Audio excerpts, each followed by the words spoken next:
nk'uko rero mwasabye gusobanurira ijambo ryose generali yagiriye kuri televiziyo ya RTNC, televiziyo y'igihugu cya Repubulika ya Demokarasi ya Kongo, reka mutege amatwi maze byose tubishyire ahagaragara.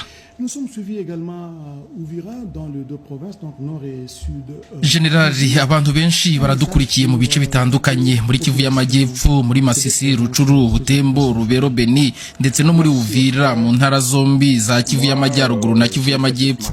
Nubuhe butumwa mufite ku baturage bizi ntara ziri mu bihe bigoye uyu munsi? Je connais le peuple du Kivu. C'est un peuple vaillant. Un peuple résilient. Un peuple très résilient. Et je leur demande de continuer dans ce sens. Les Rwandais essayent de les embrigader.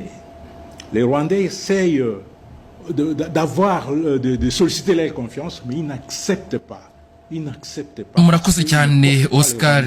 Namaze hafi igice kinini cy'umwuga wanjye wa gisirikare muri Kivu y'Amajyaruguru, cyane cyane muri Ituri.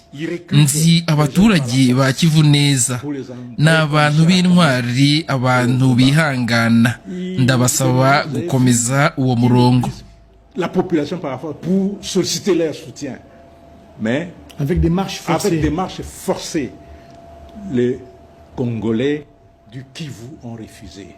Ils ont refusé. Hari abagerageza kubashuka no kubasaba icyizere, ariko abaturage ba Kivu baranze kuko bazi neza ibyakorewe abagore n'abana n'urubyiruko mu bihe byashize. Hari aho urubyiruko rwashakishijwe ku ngufu rukoherezwa mu mirongo y'imirwano nk'aho ari ibikoresho. No mu minsi ishize twabonye aho abaturage bahatirwa rero kwitabira ibikorwa byo gushyikira imirwano, ariko abaturage ba Kivu barabyanga kandi bazakomeza kwanga kugengwa n'amabwiriza aturuka hanze. Ndabizi neza abaturage ba Kivu nini yose ni intwari, kandi nk'uko umunyabwenge yabivuze, niyo ijoro ryaba rirerire gute umuseke uzahora ugaragara. Umunsi uzagera kandi abaturage bari mu bihe bigoye bazagarura ubwigenge n'icyubahiro. Ku byerekeye urubyiruko rufashwe ku ngufu rugashyirwa mu mirwano, hari benshi mu bafashwe mu mirwano bavugwamo ku baturutse mu matsinda atandukanye y'abantu bafashwe nk'ingwate. Bakoherezwa rero ku rugamba nk'aho ari ibikoresho, mu gihe abandi basigara inyuma. Ndashaka kongera ubutumwa nagiye mvuga. Umwanya wanyu ni mu ngabo z'igihugu cyanyu FARDC. Niba hari aho mugezwa mu mirongo y'imirwano ku ngufu, nimubona uburyo mushyira intwaro hasi, muhungire ku ruhande rw'ingabo z'igihugu, mwishyikirize inzego zemewe. Ntimugakomeze kuguma mu mitwe ibashuka isezeranya ejo heza itabagezaho, kandi mwabonye ububabare n'ihohoterwa ryabereye mu bigo by'imyitozo n'ahandi. Vous avez vous-même vécu les atrocités à Rumangabo, les atrocités dans leurs camps d'instruction qui sont des camps de concentration. Beaucoup sont morts et on continue à vous envoyer pour mourir. Ku basirikare bacu bari ku mirongo y'urugamba ndabizi, abenshi ndabazi n'intwari, n'abakomeye. Hari ibihe bigoye byabaye, harimo amakosa n'uburyarya byagize ingaruka, ariko twarahiriye gukorera igihugu cyacu ku bushake, tukagitangira n'amaraso yacu. Inshingano yacu ni ukurinda abaturage bacu, tukarwana kugeza mu gitambo cya nyuma niba bikenewe. Umwanzi afite intwaro, namwe mufite intwaro. Umwanzi ugizwe n'abantu, namwe muri abantu kandi ni intwari. Umwanzi yaratojwe, namwe mwaratojwe. Uyu munsi nta mwanya wo guhunga cyangwa gusubira inyuma mu ngabo zacu. Tugomba kwishyira hamwe tukarwana kugeza igihe tuzabohorera uduce twose turi mu maboko y'abandi uyu munsi. Iyi ni inshingano yacu, ni inshingano y'igihugu. Nous devons combattre cet ennemi. Cet ennemi a des armes, vous avez des armes. Cet ennemi est composé des hommes, vous êtes plus que les hommes, très vaillants. Cet ennemi les Rwandais ont été formés, vous aussi vous avez été formés. Donc, désormais, il n'y a plus de place dans notre armée pour les couards, pour les peureux, pour les fouillards. Nous devons tous nous mobiliser et laver cet opprobre qui nous a été infligé par ce petit pays, le Rwanda. Nous devons les combattre et les combattre jusqu'à libérer tous les territoires occupés aujourd'hui. abo banyarwanda baharatujwe tugomba kurwana tukagarura uduce twose twafashwe n'ako gahugu gatoya k'u Rwanda.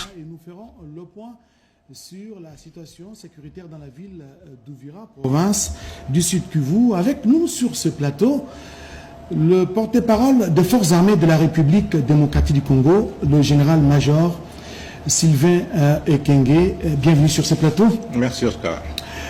Mon général, d'aucuns se demandent quelle est la situation exacte et réelle sur différentes lignes de front dans lesquelles sont engagées les forces armées de la RDC. Actuellement, Oscar, la situation reste très volatile au nord Kivu, au sud Kivu. Elle est particulièrement marquée par des affrontements et tous les fronts, tous les axes sont concernés par ces affrontements. L'armée rwandaise et ses supplétifs continuent de se renforcer avec les troupes et les équipements militaires, voulais-je dire. Les attaques sont quasi quotidiennes dans cette partie de notre pays, au nord Kivu, au sud Kivu, et ce, en violation du cessez-le-feu. Quels sont les actes justement qui sont concernés par ces violations de cessez-le-feu de la part de l'armée rwandaise? Il y a d'abord au nord Kivu. Yes, dukomeje rero nk'uko nabemereye kubagezaho iki kiganiro cyose uko cyakabaye. Sylvain Ekenge yagiriye kuri televiziyo y'igihugu cya Repubulika ya Demokarasi ya Kongo RTNC. Inkuru itangira ivuga ko Repubulika ya Demokarasi ya Kongo iri mu ntambara y'ubugizi bwa nabi iturutse ku gihugu gituranyi cyayo cy'u Rwanda. Uyu munsi turibanda ku mutekano wo mu mujyi wa Uvira mu ntara ya Kivu y'Amajyepfo. Ku rubuga rwacu turi kumwe n'umuvugizi w'ingabo za Repubulika ya Demokarasi ya Kongo FARDC General Major Sylvain Ekenge. Murakaza neza muri iyi studio. Murakoze Oscar. Abantu benshi baribaza uko isura nyakuri y'umutekano ihagaze ku mirongo itandukanye n'imirwano y'ingabo za FARDC zirimo. Ni gute rero ibintu byifashe muri rusange? Oscar, uko bihagaze ubu umutekano uracyari mubi cyane muri Kivu y'Amajyaruguru na Kivu y'Amajyepfo. Hari imirwano ikaze mu mirongo yose ku cyerekezo cyose. Ingabo z'u Rwanda n'abo bafatanya zirimo kongerera abasirikare n'ibikoresho bya gisirikare. Ibitero ni hafi buri munsi muri ibi bice bya gihugu cyacu, kandi ibyo bikorwa binyuranyije n'amasezerano ya cessez-le-feu cyangwa se kuba duhagaritse imirwano. Ni iyihe rero mirongo irimo kongerwamo n'aya masezerano? Sylvain Ekenge ati mbere na mbere hari muri Kivu y'Amajyaruguru umurongo wa Rucuru Uvira no mu Masisi Warikare. Muri Masisi Warikare harimo rero n'utundi turongo Masisi Nyabyondo Kashebere n'uva Mweso ugana Pinga. Iyo mirongo yose irimo imirwano ikaze. Ntitwakwirengagiza rero kandi imirwano iri kubera mu gace ka Ibiru. Muri Kivu y'Amajyepfo dufite umurongo wa Mwiti Bunyakiri, wa Walungu Shabunda, wa Walungu Mwinga ndetse n'uwa Uvira nk'uko mubizi. Umunyamakuru arongera abaza Ekenge ati ko muvuga Uvira, ukwezi gushize ihuriro rya FCM23 ryatangaje ko ryavuye mu mujyi wa Uvira. Mwumva byari ku bushake bwabo? Oya Oscar, ntibishoboka. Ntibashobora kuva muri Uvira bakomeze urugamba. Ahandi nta gitutu. Kuwa gatatu habaye imirwano ikomeye i Makobora, ahari hafi kilometero 30 mu majyepfo ya Uvira ku muhanda ujya i Baraka. I Makobora rero twafashe abasirikare b'u Rwanda n'abarwanyi ba FCM23 bagera kuri 17. Habaye n'abapfuye. Iyo mirwano rero yari ikaze cyane. Uyu munsi Makobora iri mu maboko yuzuye ya FARDC, Makobora ya mbere ndetse na Makobora ya kabiri.